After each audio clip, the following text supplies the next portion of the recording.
Pada hari ketika wajah mereka dibolak-balikan di dalam neraka, mereka berkata, sekiranya kami mentaati Allah dan Rasul-Nya, dan mereka berkata, ya Tuhan kami, sesungguhnya kami telah mentaati pemimpin-pemimpin dan pembesar-pembesar kami.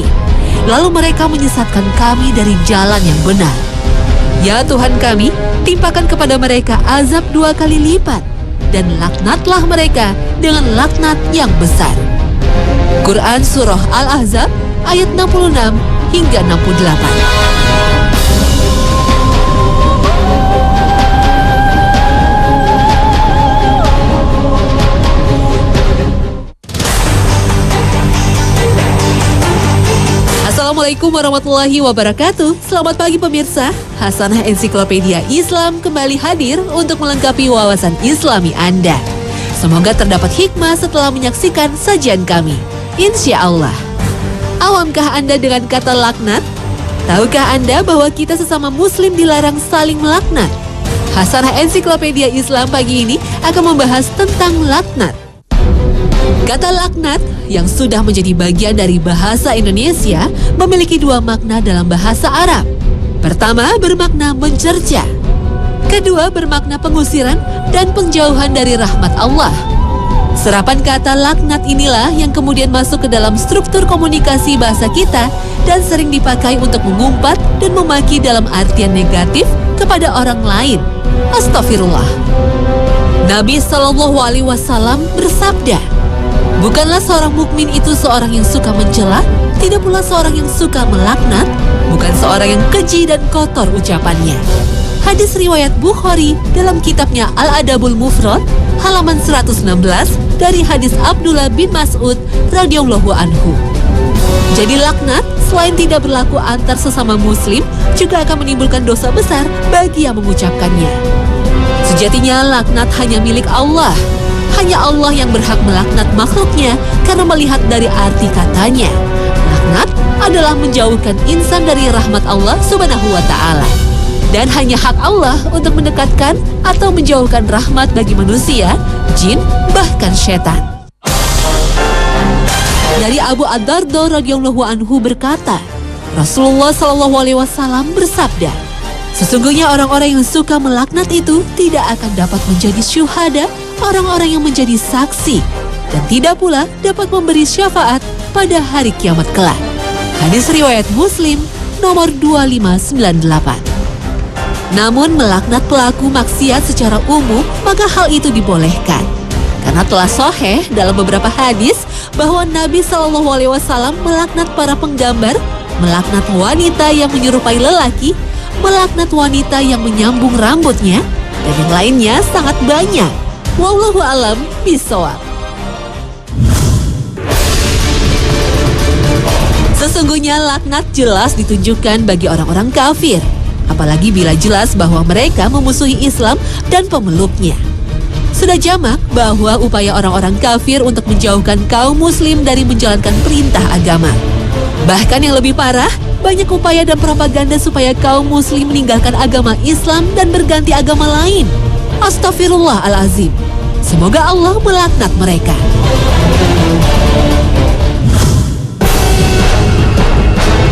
Dilaknat artinya disingkirkan dan dijauhkan oleh Allah dari rahmatnya dan dimurkai olehnya. Dalam sejarah agama terdapat beberapa orang yang telah dilaknat oleh Allah Subhanahu wa Ta'ala dan tercantum jelas di dalam Al-Quranul Karim. Di antara mereka yang jelas dilaknat adalah orang-orang kafir dan yang ingkar. Tercantum dalam surah Al-Baqarah ayat 88. وَقَالُوا قُلُوبُنَا غُلْفٌ بَلْ لَعَنَهُمُ اللَّهُ بِكُفْرِهِمْ فَقَلِيلًا مَا يُؤْمِنُونَ. Mereka berkata, hati kami tertutup, tetapi sebenarnya Allah telah melaknat mereka karena keingkaran mereka. Maka sedikit sekali mereka yang beriman. Quran Surat Al-Baqarah ayat 88. Dan selain orang-orang kafir, juga terdapat orang-orang yang menentang kebenaran dan orang-orang yang zalim. Seperti yang tercantum dalam surah An-Nisa ayat 47. Hai orang-orang yang telah diberi Alkitab, berimanlah kamu pada apa yang telah kami turunkan Al-Quran. yang membenarkan kitab yang ada pada kamu sebelum kami merubah wajahmu. Lalu kami laknat mereka sebagaimana kami telah melaknat orang-orang yang berbuat maksiat pada hari Sabtu. Dan ketetapan Allah pasti berlaku. Al-Quran Surat An-Nisa ayat 47. Dan orang-orang yang membuat kerusakan di muka bumi ini. Selain itu juga ada segolongan orang yang dilaknat Allah, yaitu orang-orang yang memutuskan silaturahim dan orang-orang yang murtad. Seperti yang tertera di dalam surah Muhammad ayat 22 dan 23. Apakah kiranya jika kamu berkuasa kamu akan memutuskan silaturahim? Mereka itulah orang-orang yang dilaknat oleh Allah dan ditulikan telinga mereka serta dibutakannya penglihatan mereka. Betapa beratnya orang yang memutuskan tali silaturahim. Ada baiknya segala momentum yang ada sekarang ini kita manfaatkan dengan baik untuk menyambung tali silaturahmi. Ramadan adalah salah satu momen yang sangat baik untuk menyambung tali silaturahmi.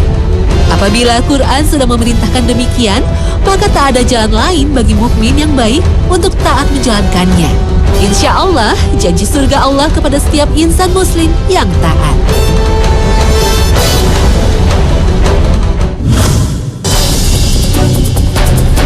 Wanita mempunyai kedudukan istimewa dalam Al-Quran, bahkan dalam urusan laknat ini. Sejatinya hal ini untuk menjaga tingginya peran wanita dalam tatanan umat Islam. Agama ini jelas mengutuk para wanita yang melampaui batas, namun juga Islam menjaga para wanita dari tuduhan dan fitnah dunia. Resistensinya fitnah atas para wanita ini tentunya berawal dari fisik. Sudah tentu, harta, tahta, dan wanita adalah fitnah dunia yang harus kita jaga. Mewajibkan wanita untuk menutup aurat demi menjaga kehormatan dirinya dan para lelaki di sekitarnya. Rasulullah sendiri melaknat perempuan-perempuan yang mencukur atau minta dicukurkan alisnya.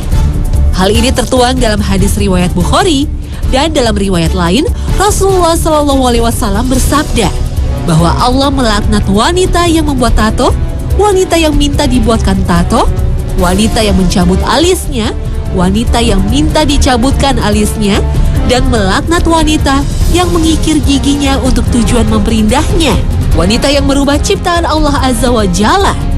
Hadis riwayat Bukhari dan Muslim dari sahabat Ibnu Mas'ud radhiyallahu anhu. Bukan hanya itu saja, tren mode yang terjadi sekarang ini sebaiknya disikapi dengan bijak dan waspada. Karena kecantikan wanita sejatinya diperuntukkan untuk pasangannya dan Allah semata. Dan bisa jadi kemajuan tren yang ada sekarang sudah pernah terjadi beratus tahun lalu dan pernah dilarang oleh Rasulullah untuk para wanita muslim ketika itu. Lihat saja Rasulullah SAW melaknat wanita yang menyambung rambutnya dengan rambut palsu atau konde dan wanita yang minta disambungkan rambutnya. Hadis riwayat Bukhari dan Muslim dalam Sahih keduanya. Bukan hanya itu, laknat Allah juga berlaku bagi wanita dan pria yang menyerupai satu dengan yang lain. Rasulullah SAW melaknat laki-laki yang menyerupai wanita dan wanita yang menyerupai laki-laki. Masya Allah, banyak sekali peringatan keras bagi wanita. Namun tentu saja hal itu diperuntukkan bagi kebaikan wanita itu sendiri karena rasa sayang Allah Subhanahu wa Ta'ala. Dalam surat An-Nur ayat 23, Allah membalas bagi mereka yang menuduh para wanita dan membuat fitnah bagi para wanita muslim yang kafah. Innalladzina yarmunal muhsanatil ghafilatil mu'minatil lu'inu fid dunya wal akhirati walahum azabun azim. Sesungguhnya orang-orang yang menuduh wanita-wanita baik-baik dan beriman berbuat zina, mereka dilaknat di dunia dan di akhirat, dan bagi mereka azab yang besar. Quran Surat An-Nur ayat 23. Nabi Nuh berdakwah selama 950 tahun, namun yang beriman hanyalah sekitar 80 orang. Kaumnya mendustakan dan memperolok-olok Nabi Nuh.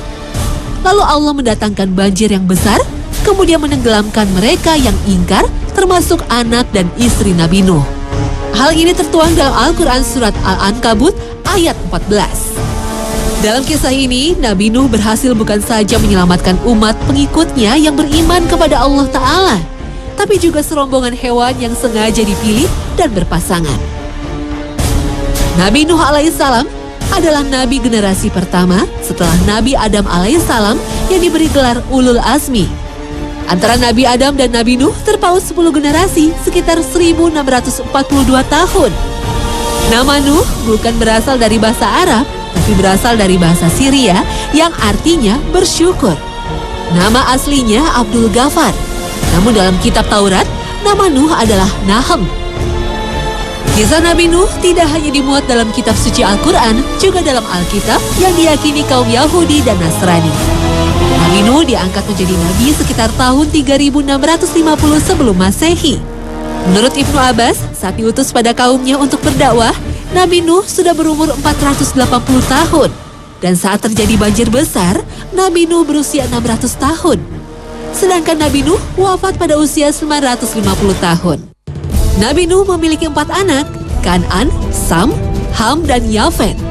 Dalam satu riwayat, Kan'an adalah anak tiri Nabi Nuh yang membangkang dan ikut tenggelam dalam bencana banjir sebagai azab bagi umat Nabi Nuh yang durhaka. Nabi Nuh mendoakan keberkahan untuk ketiga putranya. Dari putra yang bernama Sam, lahirlah nabi-nabi dan rasul yang berkulit putih. Sedangkan dari putra Nabi Nuh yang bernama Yafet, lahirlah keturunan raja-raja yang termasuk bangsa berkulit merah dan coklat. Sedangkan dari putra yang bernama Ham, lahirlah generasi berkulit hitam dan sebagian putih yang didoakan menjadi pembela para nabi dan para raja. Meski lama berdakwah, namun hanya sedikit umat Nabi Nuh yang beriman, malah menghina Nabi Nuh dan menantang azab Allah seperti yang diabadikan dalam Al-Quran Surat Hud ayat 32. Mereka berkata, "Hai Nuh, sesungguhnya kamu telah berbantah dengan kami, dan kamu telah memperpanjang bantahanmu terhadap kami. Maka datangkanlah kepada kami azab yang kamu ancamkan kepada kami, jika kamu termasuk orang-orang benar." Kemudian Nabi Nuh berdoa, "Ya Tuhanku, sesungguhnya aku telah menyeru kaumku malam dan siang. Maka seruanku itu hanyalah menambah mereka lari dari kebenaran." Itulah kisah Nabi Nuh dan umatnya yang dilaknat Allah sebagai contoh bagi umat muslim akan ujian keimanan saat ini.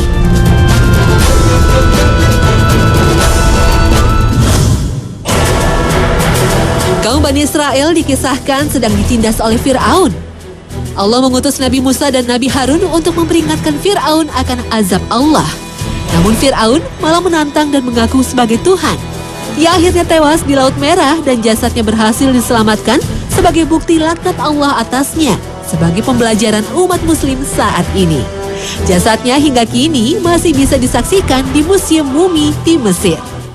وَإِذْ فَرَقْنَا بِكُمُ الْبَحْرَ فَأَنْجَيْنَاكُمْ وَأَغْرَقْنَا آلَ فِرْعَوْنَ وَأَنْتُمْ تَنْظُرُونَ. Mereka adalah segolongan fasik yang tinggal di kota Eliyah, Elat, Palestina. Mereka melanggar perintah Allah untuk beribadah pada hari Sabtu. Allah menguji mereka dengan memberikan ikan yang banyak pada hari Sabtu dan tidak ada ikan pada hari lainnya.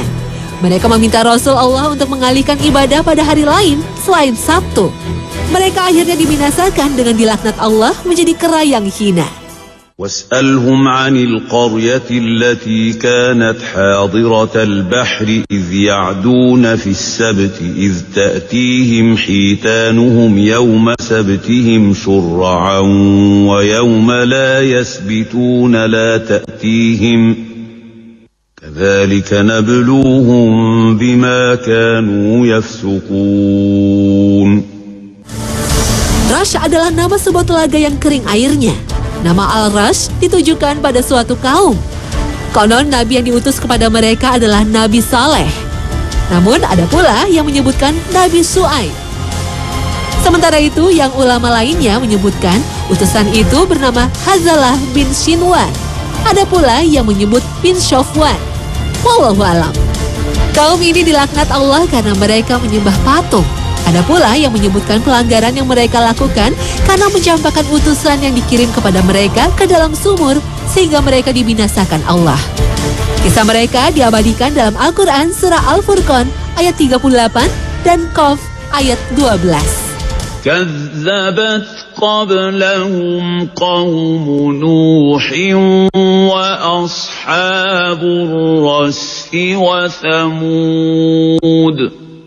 Dalam berbagai risalah, kaum Sabah dikisahkan sebagai kaum yang hidup di Jazirah Arab Selatan atau negeri Yaman saat ini dan mempunyai peradaban dan perdagangan yang luar biasa. Karya terbesar kaum ini adalah pembangunan bendungan Ma'rib yang besarnya seperti Stadion Senayan dan terletak di tengah gurun pasir. Ide ini kemudian mendatangkan kemakmuran karena air bisa menyirami wilayah kering itu menjadi subur. Masalah dari kaum ini hanya satu, yaitu soal keimanan dan tauhid. Keimanan mereka lebih kepada matahari, bulan, dan bintang. Sementara menurut tafsir Ibnu Katsir, tak kurang dari 13 nabi telah diutus kepada kaum itu. Bicara kaum Sabah, maka tak lepas dari Ratu Bilqis dan Nabi Sulaiman. Pada era Nabi Sulaiman ini, kaum Sabah sempat beriman kepada Allah Subhanahu wa Ta'ala hingga beberapa waktu. Kemudian mereka kembali kepada agama nenek moyang mereka yang menyembah matahari, bulan, dan bintang. Keangkuhan mereka atas masalah keimanan ini akhirnya harus dibalas Allah Subhanahu wa Ta'ala dengan menghancurkan titik kekuatan sumber kehidupan mereka, yaitu bendungan Ma'rib. Tetapi mereka berpaling, maka kami datangkan kepada mereka banjir yang besar dan kami ganti kedua kebun mereka dengan 2 kebun yang ditumbuhi pohon-pohon berbuah pahit, pohon natsi dan sedikit pohon sidr. Demikian kami memberi balasan kepada mereka karena kekafiran mereka. Dan kami tidak menjatuhkan azab yang demikian itu, melainkan hanya kepada orang-orang yang sangat kafir. Quran Surat Sabah ayat 16 dan 17. Itulah beberapa bukti laknat Allah atas kaum yang durhaka kepada Allah Subhanahu wa Ta'ala. Dan Rasulullah SAW bersabda, ada 5 orang yang dimohonkan laknat atas mereka dan semua nabi mengaminkannya. Yang pertama, orang yang menambah kitab Allah dan meninggalkan sunnahku. Kedua, orang yang mendustakan takdir Allah. Ketiga, orang yang mengatakan halal atas nama keluargaku apa yang diharamkan oleh Allah. Keempat, orang yang mementingkan dirinya dalam harta rampasan perang yang dihalalkan baginya.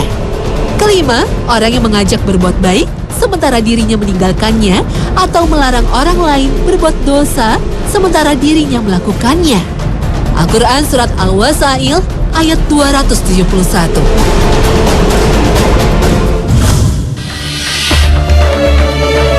Subhanallah wa bihamdihi, Allah yang maha suci.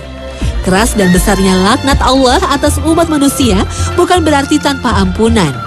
Sebagai bukti maha penyayang Allah kepada manusia, Allah menangguhkan bahkan mencabut laknat bagi mereka yang bertaubat, melakukan perbaikan, dan menerangkan kebenaran. Dan Allah maha menerima taubat lagi maha penyayang. Innalladzina yaktumuna ma أنزلنا من البينات والهدى من بعد ما بيناه للناس في الكتاب أولئك يلعنهم الله ويلعنهم اللاعنون إلا الذين تابوا وأصلحوا وبينوا فأولئك أتوب عليهم وأنا التواب الرحيم. Sesungguhnya orang-orang yang menyimpan apa yang kami turunkan berupa keterangan-keterangan dan petunjuk setelah kami menerangkannya kepada manusia dalam Alkitab, mereka itu dilaknat oleh Allah dan dilaknat oleh semua makhluk yang dapat melaknat. Kecuali mereka yang telah bertaubat dan melakukan perbaikan dan menerangkan kebenaran. Mereka itu akulah yang maha menerima taubat lagi maha penyayang. Al-Quran Surat Al-Baqarah ayat 159 dan 160. Setelah kita mengetahui buruknya perangai ini dan ancaman serta bahayanya yang bakal diterima oleh pengucapnya, maka hendaklah kita bertakwa kepada Allah Ta'ala. Janganlah kita membiasakan lisan kita untuk melaknat karena kebencian dan ketidaksenangan pada seseorang. Kita bertakwa kepada Allah Ta'ala dengan menjaga dan membersihkan lisan kita dari ucapan yang tidak pantas. Kita basahi selalu dengan kalimat thayyibah. Wallahu a'lam bishawab.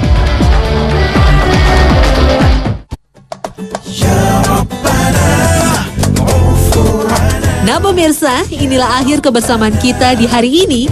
Terima kasih atas perhatian Anda. Semoga tayangan kami mampu menambah nilai spiritualitas Anda untuk menjaga lisan kita dan saling mengingatkan sebagai sesama mukmin yang dicintai Allah Subhanahu wa Ta'ala. Amin ya Rabbal Alamin. Akhir kata, wassalamualaikum warahmatullahi wabarakatuh.